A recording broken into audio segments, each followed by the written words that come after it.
find the following integral, which is 1 over the square root of 16x squared minus 9dx.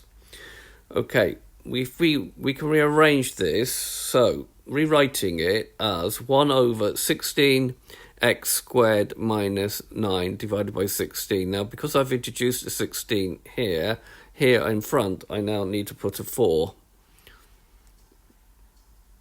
Okay, so if you think about it, if I take 4 squared into there, that 16 cancel out, and I get back to what I started with.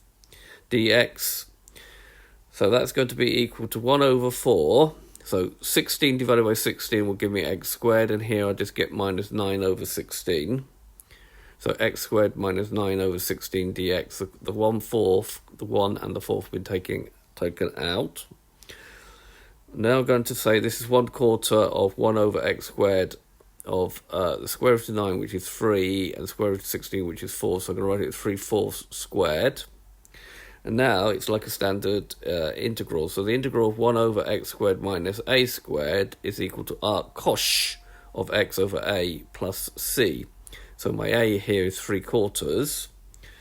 So this will be 1/4, because I've got that in the front, arccosh of x over a, which is a is 3/4. And then obviously, if I divide by 3/4, it's the same as multiplying by 4 over 3. So it becomes 1/4 of arccosh of 4x over 3 plus c.